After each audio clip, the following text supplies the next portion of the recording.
અંજવાળા ઘટ અને ભીતર આ ઘટ છે પણ ભીતરમાં અંધારું પડ્યું છે. ભીતરમાં જ્યારે અંજવાળું થાય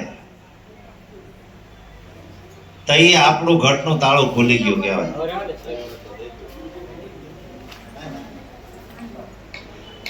પણ આ મોટા પંડિત છે 4 વખત કરાવ્યું કે નહીં કીધું એ જોવું છે.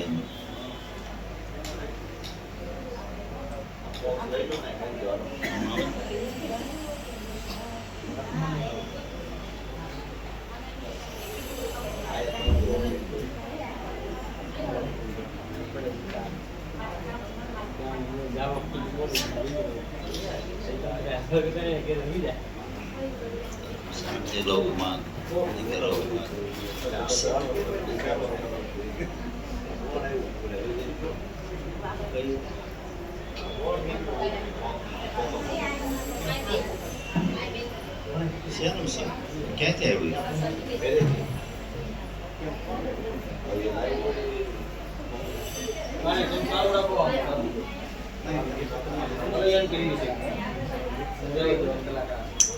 અંતરપટ ક્યારે ખુલે છે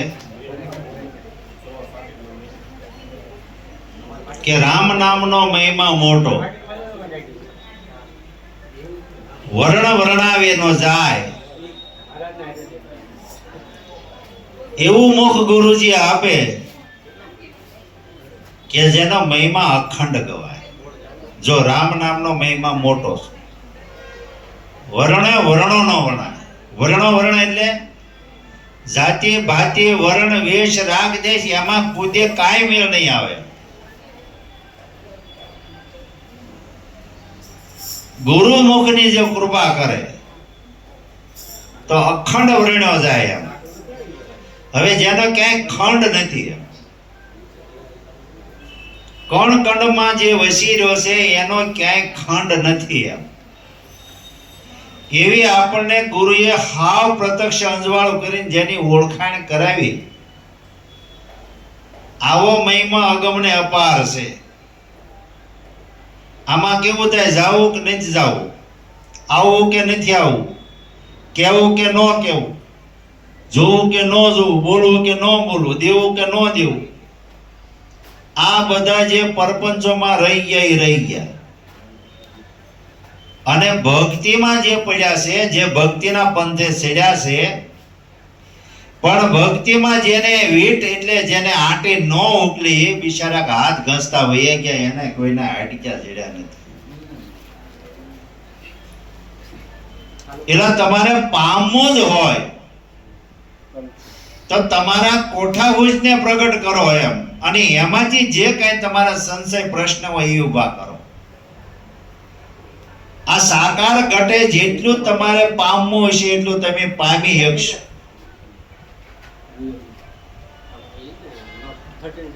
મહારાજની બહુ કૃપા હતી ને એટલે બધી કોઈથી ઘડાઈ ગયા, પણ જો અધૂરા રહ્યા પૂછવા ક્યાં જવું? અહીંયા કોણ બોલે ગયો? એક નામનો મહિમા આમાં છે પણ આ કોઈ બોલે હવે કયો? પણ એની એટલું ઘડતર કરી નાખ્યું, એના ઢીકાય બહુ ખાધા અને પાટાય બહુ ખાધા, પણ જે અમરની વેરડીએ ચડ્યા હતા એને ખબર પડી હતી કે આ ક્યાંયથી પાછો હટશે નહીં, એવું ઘડાઈ ગયા. તઈ એને કીધું કે આને આ મારે તને પ્રસાદ રૂપે આ સાદર આપ્યું છે એમ. એમાં ઘડાઈ જવું પડે. અને ગુરુ દ્રષ્ટિમાં ગુરુ સિવાય ક્યાંય હોય નહીં. ગુરુ ભાગલા પાડે, ગુરુ કોઈ ઓછું વધુ કોઈને આપે નહીં. બોધ એક છે, ઉપદેશ આપણો એક છે, એમાં કોઈને ઓછા વધુ આપે નહીં. આપણી સમજણમાં ફરક પડી ગયો. આપણે ક્યાં જઈએ છીએ, આપણા વિચાર ક્યાં છે, આપણે ક્યાં ઉતરીએ છીએ અને ક્યાં ફસાઈ ગયા છે એ તો પોતાને જ ખબર છે. પણ મનની ગતિ એટલે જેની વિચારની ગતિ વધી ગઈ હોય પછી એનું ચિતડું સગડોળ સડી જાય. આ શીત છે ને એમાં ભ્રમ પડે છે. જેમ પાણી ફાટા વાળી જતું ભરોડું પડે ને કેમ ભમરી પડે, એમ ચિત્તમાં એવું ભ્રમણ થઈ જાય, ચિત્ત આખું સકડોળે ચડી જાય છે. પછી ચિત્તની વૃત્તિ એ બગડે અને એનાથી આ બધું કારણ અને કાર્ય ઊભું થાય છે. ઘટમાં જુઓ વિચારીએ, આપ વિના બીજો ચિત્ત કરો સંતાપ. આપે તાળો આપે કુશી, આપ અંતરપટ ખોલ. ગુરુએ એવી આપને ગુરુ ગમની સાવી આપી છે કે સાવી છેલ્લે બોધમાં તને આપી દીધી કે હાલે તને સાચું સમજાય તો ગુરુ ભાવ રાખજે, નકર વધુકા લેનાની માધુકા જેના તું જ તાળો તું જ સાવી અને તું અંતરપટ ખોલ. હવે તારામાં જો અંતર હોય તો ગુરુનો સંગ કર. અંતર તોડીને જેને નિરંતર કરી નાખે, કારણ કે ગુરુનું મેદાન સાફ છે, કોઈ વસ્તુ નથી. પ્રગટ પુરુષોત્તમ પરમાત્મા પોતે વસે છે, એ જ ચેતન પુરુષ આત્મા છે, એને આત્મા કીધો છે. હવે અહીંયા આપણે ક્યાં સુધી ગયા છે એ વિચાર કરવાનો છે. પછી એવો ભાવ થાય કે ગુરુ બોલે ને આપણે સાંભળીએ, એટલે ગુરુનો ભાવ થયો. આપણે ગુરુ બોલે ને આપણે સાંભળીએ એટલે આપણો ભવાર જ થયો. પ્રાથમિકતા હજી છે એ છૂટે નહીં. એમ ગુરુ બોલશે અને તમે સાંભળજો, પછી ઊભા થાય છે તારા નેટ જ વધશે, કાંઈ હશે નહીં, કાંઈ વસ્તુ નહીં હોય. પછી આપણે ઓલા ઘોડે ખોટો માવો રાખવાનો હોય, કઢીને ખીચડી ખાધી હોય પણ એમ સેવલા ખાધા એવું થાય. કોઈ પૂછે કે તમે ક્યાં ગયા હતા બે ટકે, અરે અમે તો ગુરુ પૂનમમાં ગયા હતા, અમારા ગુરુની પૂનમ હતી. કે કેમ મારે બહુ મજા આવી, આનંદ. અમે તો આમ ધારા ધરને આનંદ લૂટો, કેલા બહુ સારું, તમે ભાગશાળી ગયા હો.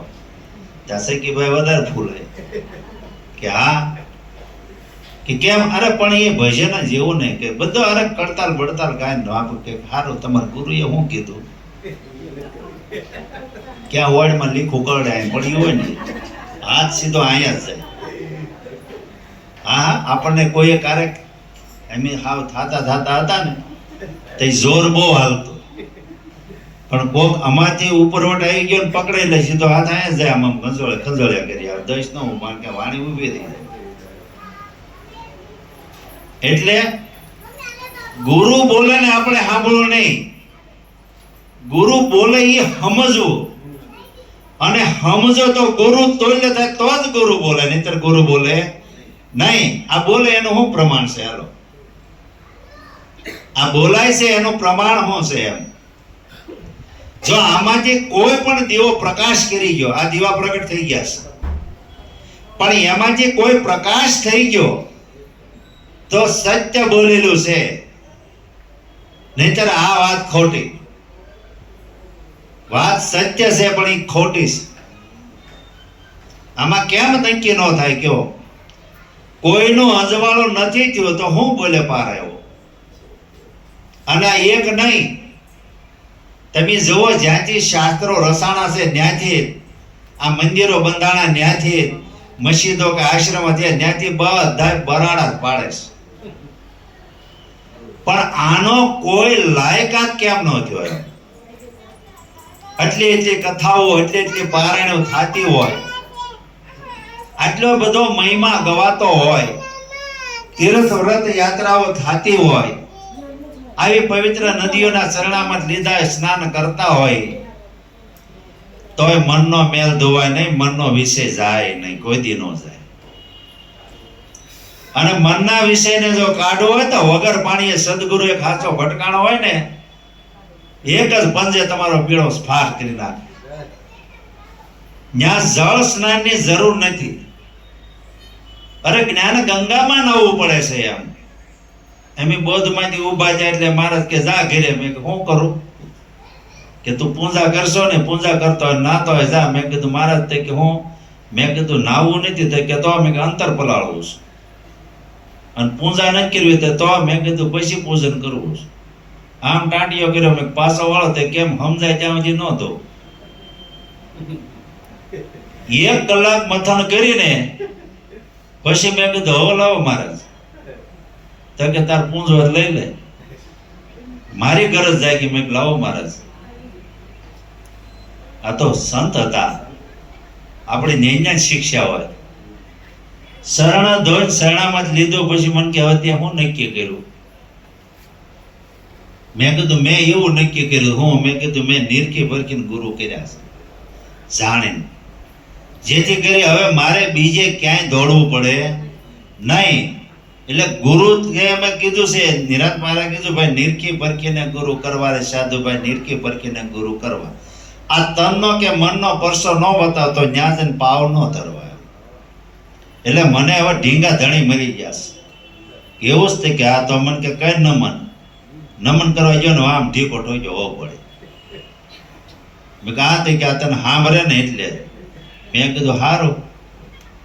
હવે ન્યાથી એને શરૂ કર્યું તો 17 વર્ષ સુધી આ રહ્યા અને આ દેહ ત્યાં. પછી જ્યારે દેહની વિલંગતા હોય, જોઈજો હવે દેહની વિલંગતા એવી હોય, જ્યારે દેહ વિલય થાય ને તઈ મારી હાજરી નહીં, તઈ મારી જ હાજરી નહીં. અમારા કુટુંબની અમારી પાસે ખાવ જવાન જોત છોકરો એના ઘરે દીવા કરતા ઢળી પડ્યો હોય, એની બાઈ વિધવા અને બિચારી બાઈ આવ હોય, તઈને બેનું પણ એમાં કાંઈ ફાટા પડી ગયા. આ છોકરાને અહીંયા એ ત્રણેય બહેનો અને ઓલી ગીતા અમારે એ પૂતળા પડે એમ પડે, એના કાકા હોય બે દેહમાં. હવે ન્યા મારે રહેવું પડે. મહારાજ કે સેવા કરને તો પાર ઉતરી જાય, સેવા અધૂરી ન મૂકતો. અહીંથી દોડીને માં ન્યા ક્યાં જવું? છેલ્લે આ બળી શમશાનમાં ગઈ ને તઈ ન્યા જઈને એનું શરણ પ્રવેશ કર્યું. જય ગુરુ મહારાજ. એટલે એ કહે છે જીવતા 84 છૂટો. જો તમને ખરેખર મહિમા સમજાય તો જીવતા 84 છૂટી જવાની છે. આ વાદ વિવાદમાં આપણું આ મનુષ્ય દેહ જેવું નામ નથી રહેતું. પહેલા તો તમે માણા તો બનો, પાત્ર બનવું પડે. આ તો આ કેવું છે ખબર છે? આ શેણનું દૂધ છે, પાત્ર વગેરે ટકે નહીં. હોનાનું પાત્ર બનવું પડે. સોનાનું પાત્ર એટલે કેવું છે? સોનામાં કઈ હોવાપણું ખરું, થાવાપણું ખરું, બનવાપણું ખરું? હોનાને ઓગાળી માલબા એને એક ઘાટ ઊભા કરે છે, પણ હોનાને કઈ લેવા દેવા? તમે ઘાટ પસંદ કરશો ને એવો ગળાશો ને પહેરશો એટલે તમે કહો હા એમ હોનાનું કરેલું છે. આ હોનાનું છે, હોનાનું છે, પણ હોનું જાય નહીં. હોનાનું થયું પણ હોનું ગળ્યું નહીં. હવે આવું જે શુદ્ધ હતું અને શુદ્ધ હતું તોય છતાં અગ્નિએ એને સડવું પડ્યું અને એની ઉપર ઘણના ઘા ખાવા પડ્યા. હોય ટસનો હોનું હતું તોય અગ્નિમાં સડીને એક વખત એને ઓગળી જવું પડ્યું અને આ ઘાટ ઘડવાની માલપા એને માથે હથોડા ખાવા પડ્યા. છતાંય હોનું જ રહ્યું. હોનન કાંઈ થાય નહીં. તમારી 3 પેઢી વહી જાય, દાગીનો કોણ જડ્યો તો હોનું જ કહેવાય. એવી જ રીતે તમારું જે ચેતન જે સ્વરૂપ છે, નિજ સ્વરૂપ છે, એ સોનું છે. આ ઘાટ તો બધા થાય છે ને વિખાય છે, થાય છે ને વિખાય છે. એ સોનાના ઘાટ છે. સોનું એટલે 5 તત્વને જે 6ઠો આત્મા, આ સોનું ઘડેલું છે. આમાં જે 5 રમકડા બનાવ્યા છે, 5 દાગીના બનાવ્યા છે, અને આમાં તમે જુઓ છે આ બધા માટીના ઘડા છે. કોઈ નાનું કોઈ મોટું, આ બધી કુરડીનો પાર નથી છે. પણ નાના મોટા તો હરિના ઘાટ છે, કોઈ બીજા કોઈ હરિના જ ઘાટ છે ને. હે ઈશ્વર નાના મોટો હોય, એ જાડા પટલો હોય, એ કાળો ધોળો હોય, લાંબો ટૂંકો હોય. ખરો ઈશ્વર જે છે, આત્મા જે છે, એ કેવો છે એમ. અને એને જાણવું હોય તો શું કરવું પડે? જાણ્યા સિવાય એ માણો નહીં. અને હવે એનું ઓળખવું હોય તો શું કરશો? આત્માને જાણો. એની કરતા ઓળખવું હોય તો શું કરવું પડે? અને ઓળખો તો પછી એને આત્માના પ્રગટ દર્શન કરવા જવું હોય તો શું કરી શકશો? કયો આત્માને જાણવા જાવ તો શું કહેવો તમે કે આમાં બેઠો એ આત્મા છે? વાત તો અટકળે ને, ખબર તો છે નહીં. હે, આત્માને પછી ઓળખ્યો છે, જો જાણવો છે ને જે ઓળખવા દોડ્યા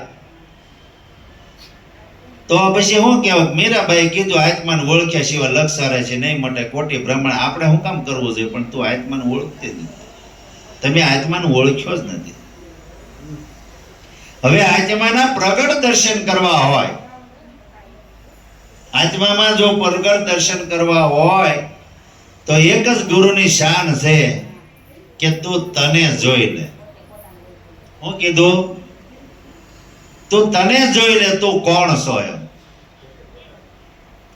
અને તને તારી ખબર પડી ગઈ તો પ્રગટ પરમાત્મા પોતે છે. ઈશ્વર ઈ કોણ છે? ઈશ્વર જે આત્મા છે ને, બોલો. અને આત્મા એ પરમાત્મા છે કે નહીં? તો પરમાત્મા કોણ છે? પોતે જ ને. આવ્યા ને આપણા ઘરે છે આગો કાંઈ? તો અહીંયા કીધું નામ ગંગા, નામ કાશી, નામ તીર્થ ને ધામ, સુણજો જ્ઞાનની નિશાની. આ તીર્થ ધામ છે. અને આ તીર્થ ધામ એવું છે, આમાં યાત્રા કરવા જેવી છે. તન ત્રવેણી તીર્થ મોટું, અનંત નિર્મળ નળમાં નાય જો. તન ત્રવેણી છે, તીર્થ મોટું છે, અનહદ જળમાં જેને નાવું. ત્રિગણી સંમંગ આ ભેગું થયું. આપણે ત્રિવેણીના ઘાટે જાય છે ને, એ ત્રિવેણી સંગમ અહીંયા ભેગું થયું. અહીંયાથી મૂકીને ઘાટે વળી ગયા. તો તૈણે કોઈનું પાણી તો એક જ હતું ને. સારું, તૈણે તાણે પાણી ત્યાં ભેગું થાય છે, પછી એમાં તમે જુદું પાડી શકશો ખરા? હે, કે આ ગંગાનું, જમનાનું, સરસ્વતીનું તૈણે પાણીમાં તમે જુદા કરી શકશો ખરા? તમે વાસણ ભરશો તો પાણી તો એક જ આવ્યું ને. હવે એકમાં તેમ ત્રણ ભાગ કરો, જુદું પડશે ખરું? એટલે તમારું સ્વરૂપ છે એ જુદું પડશે ખરું? હે, તો જુદું નહીં પડે તો આમાં ભળશે ખરું? આમાં ભળી જાય તો કેમ કહીને બેઠા હું જ દેવકુરબેન છું? આ ભળતું નથી, આમાં જે છૂટતું નથી. બરોબર છે? આમાં તમે જુદું પાડો તો જુદું પડતું નથી. પણ એક જ શબ્દ છે કે જો તમારે આમાંથી જુદું પાડવું હોય, બરોબર, તો આ ત્રિવેણીમાંથી તમારે જુદું પાડવું હોય તો શું કરવું પડે? દેવકુરબેનને મટી જવું પડે. આ પડદો આડો ઊભો થયો છે.